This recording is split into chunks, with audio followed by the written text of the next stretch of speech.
Thomas is going to talk about Yep. unified monitoring of PTP nodes. And we see it. So Okay, if you would please take it away.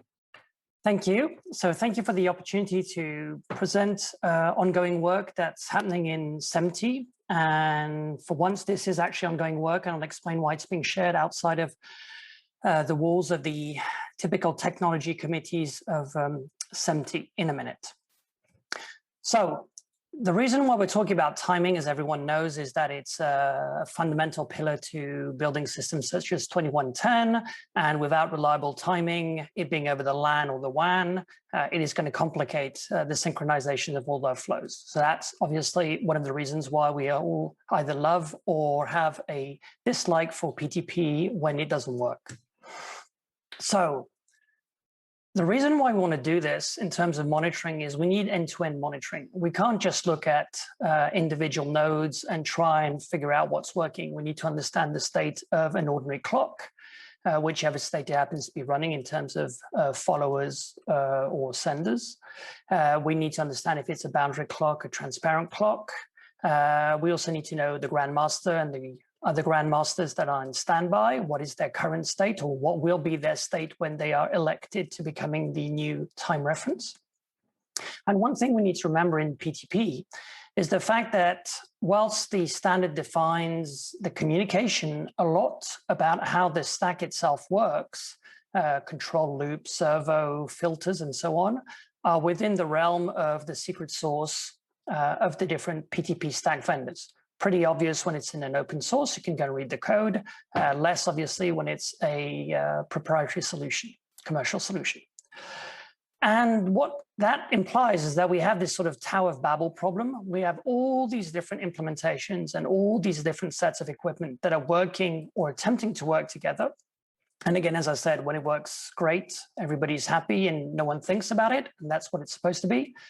But when you're trying to understand why it's not working, why one system is working in one way or another, and why systems are not communicating or intermittently, you need to have a look into the details, and then that's where it becomes complicated.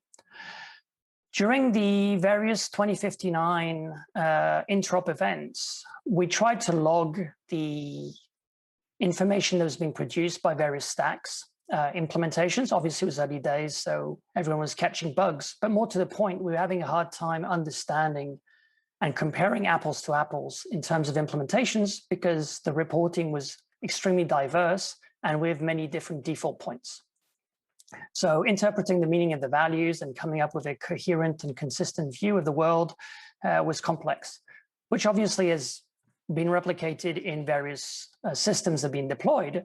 Why? Because vendors have their own way of implementing and users need to figure out directly or via their system integrators how to piece all this together.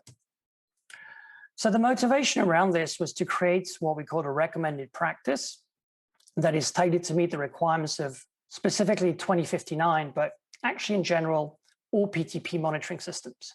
So being the scope of SMPTE and their work, it's restricted to the broadcast environment. And one of the things is that it's really about monitoring. So control per se is out of scope. Nevertheless, should you wish to use the same model, nothing prevents you to. And I'll explain to you why in a few minutes. And most important, it's don't reinvent the wheel. There is a lot of work that's gone into other industries, such as the power or telecom industries or financial industries, where they've deployed PTP successfully for a number of years. So before one goes and thinks that we have to go and reinvent the wheel, let's understand who's building what and where. And also align with the current industry trends and directions in terms of how do we build 21st century systems and not the one from the 90s. So the truth is, if you are building PTP systems today, you want to collect and aggregate the information, and you mainly have three main ways of doing this. Either, and it's the most common, vendor-specific implementations. Why? Because, as I said before, everyone had to start from somewhere, and usually the not invented here syndrome does kick in.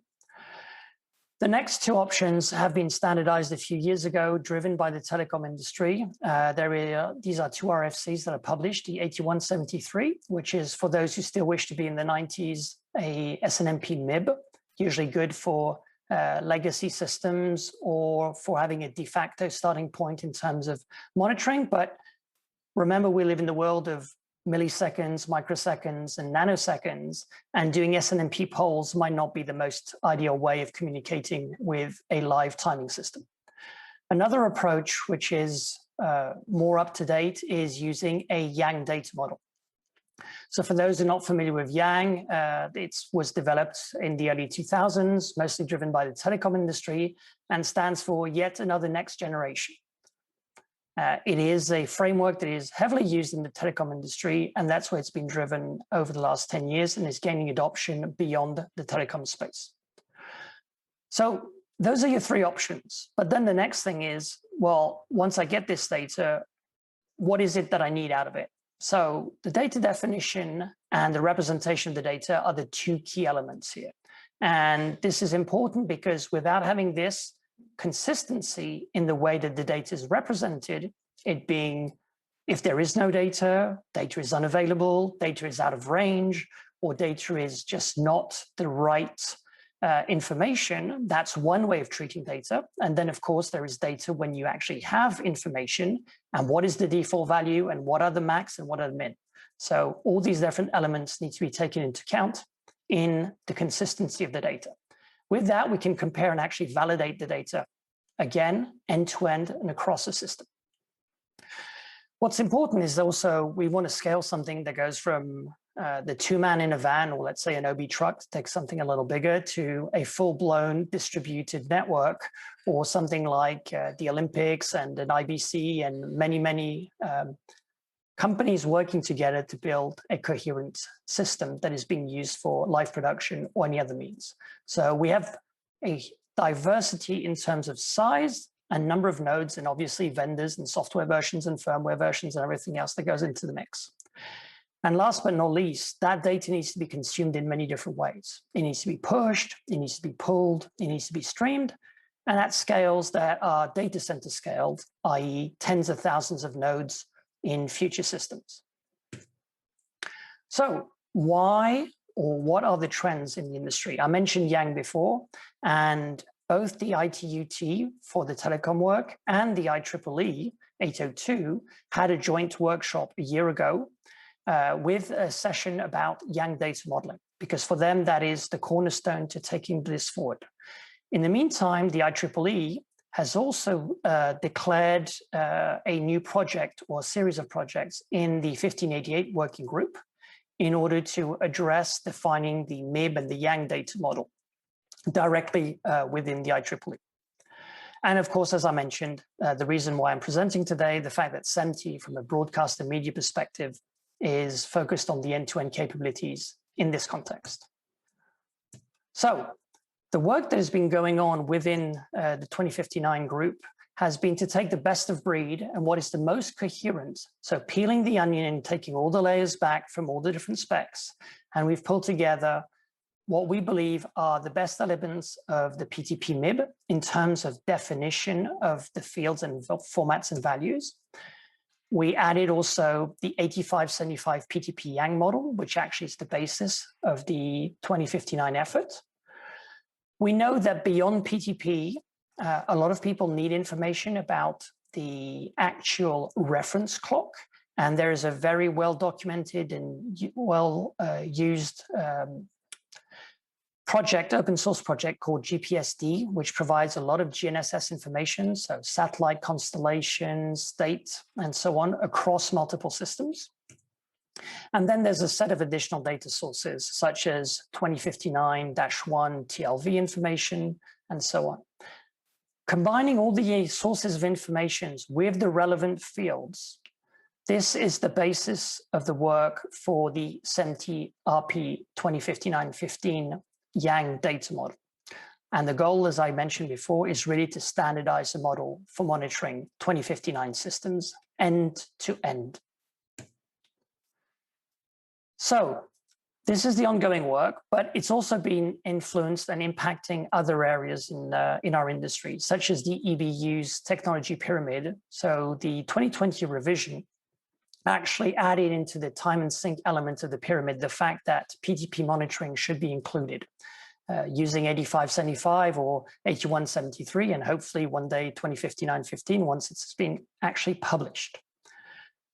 And as you can see also from a configuration monitoring, they are recommending using systems such as Yang or other means in order to have configuration management.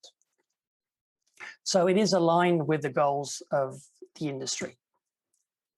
So why did I actually want to draw your attention to this, since this is actually work that is in progress, and typically this only happens once it's published?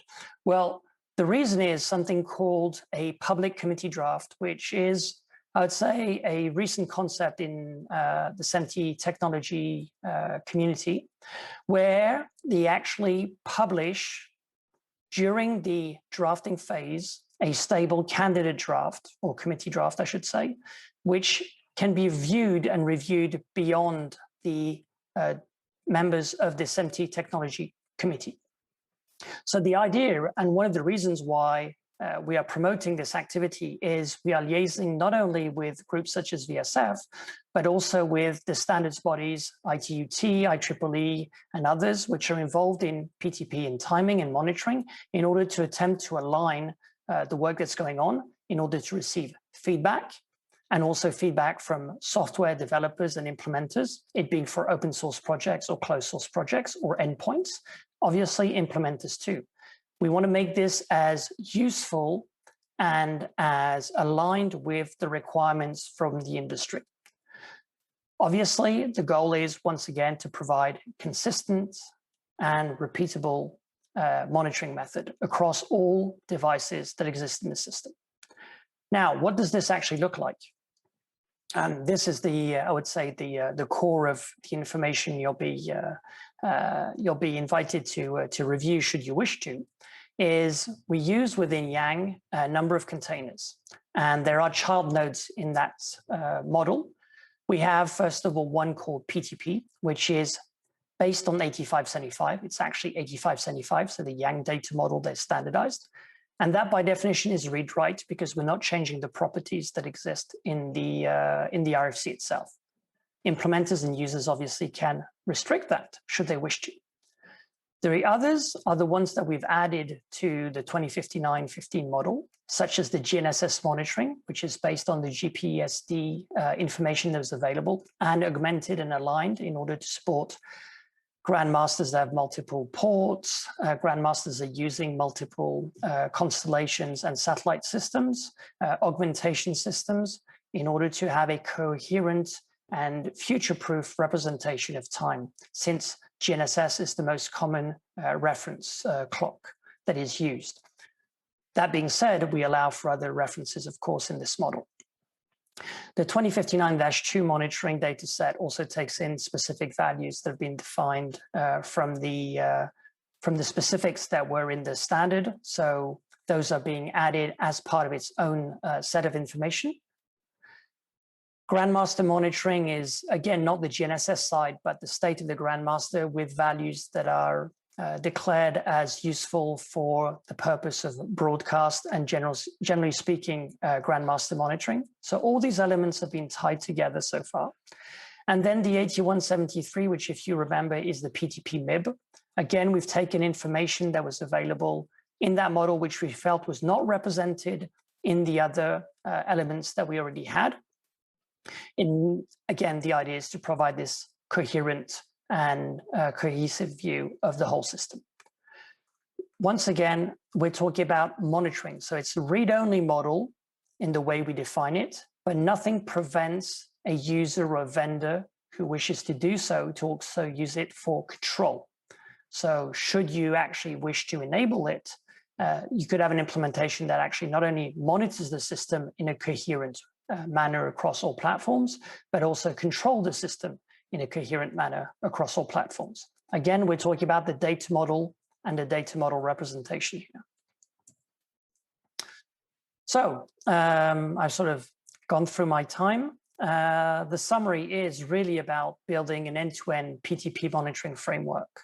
And The main problem we've seen across the industry, as I mentioned, is this Tower of Babel syndrome, where we actually have so many different implementations with different names for the fields and different default values and different definitions of the fields themselves in terms of scale or in terms of max-min values. We believe that you need PTP information not only for real-time reaction, but also for historical reasons. You want to build baselines. You might need it also for auditing reasons or try to understand when a failure occurred in the past and you want to do root cause analysis. And you also need it for proactive use cases, such as degradation over time of optics, or you might have water that's infiltrated into the RF cable that's coming from your antenna and feeding your grandmaster, or there might be some solar activity which is now starting to disrupt the system and you're seeing changes in performance, or you're seeing differences in bands from the different GNSSs that you're using between L1 and L5, for example, because of the way the troposphere or the ionosphere is currently operating and bouncing back the signals or distorting them. You could also be facing jamming, and you actually have signals that are being impacted, or you see these new satellites that turn up, but they're at a very low position in terms of the azimuth, so you know that they most likely aren't accurate. All this information needs to be reported in a common way so that either your homegrown tools or the tools that you're using from your favorite vendors can consume this information, provide alerts and or corrective actions. But the only way to do that and to have a successful verification and supervision is to have a common language in order to express that information. And as I said, we don't want to do this in isolation. This is why we're working closely with the IEEE, ITU, and various other organizations in order to promote this work. The activity is freely accessible. It's posted on the SMPTE GitHub. Everybody can access it. Everybody can comment on it, provide feedback in order to improve this model. And this is why we have these liaisons and presentations such as this one in order to drive the awareness and to gain feedback from all constituencies of the industry. But one thing that we're also trying to do as part of this effort is avoid overlapping or duplicating solutions. The last thing we want is yet another solution which needs to be implemented by everybody else in the industry on top of all the other solutions that exist or may exist in the future. So this is why we're spending a lot of time on trying to get this peer review and this information collected and coordinated with so many different entities.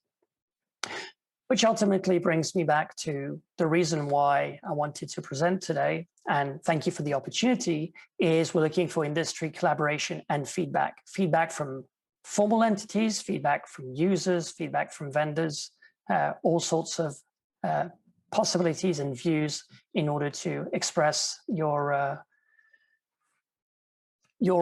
interest in this effort. So I do realize I've gone a little quick, which means we have time for questions, which is always a good thing. So hopefully there is some interest and some questions that I can take. Yeah, absolutely. So first of all, Thomas, thank you for the presentation, but also thanks to yourself and Bruce, Hans, and other folks at SMPTE for this opportunity to an invitation for the VSF and other organizations to interact with the SMPTE as you guys look to do this work. It's really a very welcome and, as you know, different approach. So that's fantastic. Also, I think I would just comment that looking at this maybe in a more holistic way as how end users see it and all of the, it's one thing to have a PTP system or, a 2110 network. It's a whole nother one if you have to operate it. Absolutely. And so having these kinds of capabilities and capabilities established on standards is really important. And so it's great to see that. So I think Ciro has a question that I see. Anybody else, if you have questions or comments for Thomas, please post that in the Q&A. Ciro, if you want to come off mute and go ahead and ask your question, that'd be great. Yeah, I was just wondering what's the process to provide feedback to the SMPTE, since you asked, and we always have opinions. So how we go about that? So I'm cutting and pasting into the chat the URL for the GitHub. And assuming you have a GitHub account, it doesn't have to be tied to SMPTE or anything else. You can actually access the project and you can file your comments there directly. And we will treat them as part of the review in order to improve the public committee draft and take it through the standardization process. Thank you. You're welcome. Excellent. And by the way, kudos on using GitHub. Very nice. We found that it's a great tool to use. I don't see any other questions. So Thomas, I think we'll leave it at that. If you're going to be around for a little bit, if anybody has any comments or questions, perhaps I can ping you in the chat on that. Sure. Oh, we have, let's see, we have another one, question from Yendo. He's saying, Dr. Hu, would you like to come off mute and ask your question, please? Yes. Well, we were just wondering how, yeah, it may be a very specific question, but how do you approach the timestamping, centralized timestamping of all the messages? So if I understand the question correctly, do you mean the information when we transmit it from the data model to a central collection point? Is that what you're referring to? Yes. So there needs to be a centralized or unified timestamp for all the messages from the clients. So how do they all, what's your strategy? Since all the nodes are actually PTP nodes, they are all consuming time. And what we have in the model, and I've obviously not gone into the details of the model, we actually want on transmit from a message that is being sent from a unit or a device that is conforming to this 2059-15 data model to actually timestamp the message with the PTP timestamp it has. On reception, on the collector side, we also want that message to be timestamped by the receiver. And the reason is, should there be a time discontinuity between different parts of the system, we can use these differences in timestamps to correlate when changes occur. So we actually have multiple timelines which we can use in order to understand what happened where. Otherwise, we would be at a loss to understand during outages when events occurred, because we wouldn't be able to have this sort of like continuity counter thanks to the timestamps. How did each one of the clients get their original reference time? They are PTP locked. So PTP is the Precision Time Protocol, IEEE 1588, and it is a implementation that allows you to provide timing within, up to nanosecond accuracy. So since we are monitoring these nodes which are consuming time via PTP, they obviously have their local time from PTP, and they can use that. Thank you. Thank you. You're welcome. Very helpful. And yes, I did post the URL. I just don't know if I see it. There's a message in your chat asking. Oh, it says only to panelists. That's why. Oh, okay. Okay. So hold on a second. I bet Thomas is going to repost that. Wes already took care of it. Thank you, Wes. Thank you. It's already posted. And Thomas, just one question about that. The time stamp is the time the event was seen, I assume, not the time that it exited, or basically the message was put together and exited the device, right? So that depends, because within the definition, the properties of the data model, depending on which field you retrieve, yes, you want the time at which it was actually transmitted, because you assume that a couple of microseconds, milliseconds before you actually got the information. Also, one thing that you want to look at is if you're looking at specific values like offset from master or mean path delay, which in theory would be updated, let's say 8 times per second because of the number of messages, you might want to hold those in a buffer for say 30 seconds and then transmit them in one go. but then you can still go and build your timeline out of it. So that's one way also of consuming the information. Another thing, of course, is this doesn't prevent you setting internal thresholds for those values on the node itself. So should there be a critical alarm because you've crossed the threshold, you still want to send, let's say an urgent message. You don't want to wait those 30 seconds or 15 minutes or 24-hour summaries that you might be collecting. And last but not least, Brad, if I may just jump in one more piece of information that's useful, I think here is not all fields need to be queried and not all fields need to be queried at the same time. So you might only be interested in, I know, field X once an hour, but field Y, you want it every minute. And that's the flexibility in the data model too.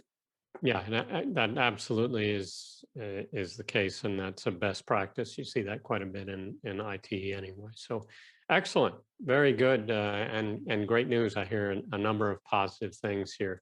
Thank you so much for giving the presentation and sharing the information, and I hope you get some good feedback. Thank you, my pleasure.